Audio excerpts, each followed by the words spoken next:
আহলে সুন্নাত ওয়াল জামাত, একমাত্র মুক্তির পথ।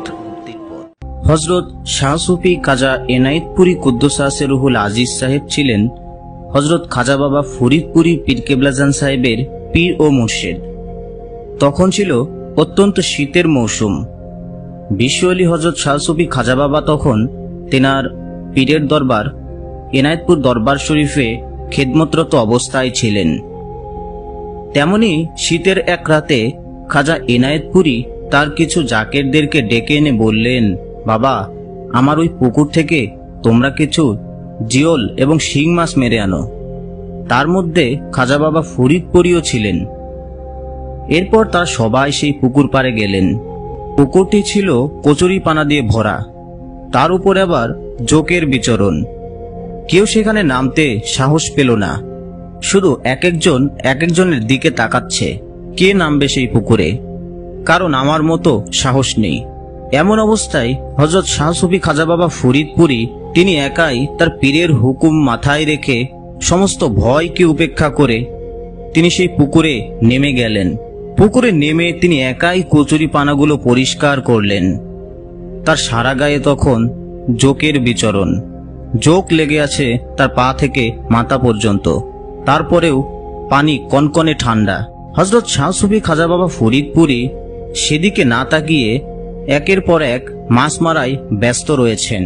এমত অবস্থায় সব জাকের তখন খাজা এনায়েতপুরীর কাছে গিয়ে বললেন, বাবা, আমরা তো সেই পুকুরে নামতে সাহস পেলাম না, কিন্তু বাবা আসমতুল্লাহ সেই পুকুরের মধ্যে একাই নেমেছেন। বাবা, একটু আপনি আসুন। হুজুর কেবলাজান তখন মাছ মারায় ব্যস্ত ছিলেন। খাজা এনায়েতপুরী এসে দেখলেন তিনি তখনও মাছ মারছেন। খাজা এনায়েতপুরী বললেন, কিরে, তুই এখনো মাছ মারছিস? উঠে আয়। খাজা ফরিদপুরী তখন উত্তরে বললেন, বাবা, আপনি তো আমাকে মাছ মারার হুকুম দিয়েছেন, উঠে আসার হুকুম তো বাবা এখনো দেন নাই, সেজন্য বাবা আমি এখনো মাছ মারছি। খাজা এনায়েতপুরী তখন বললেন, বাবা তাড়াতাড়ি করে উঠে আয়। তখন বিশ্বওয়ালী হযরত শাহ সুফি খাজা বাবা ফরিদপুরী পুকুর পাড়ে উঠে এলেন।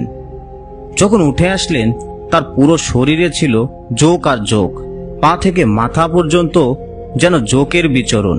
তার ফর্সা শরীর যেন লাল হয়ে গিয়েছে।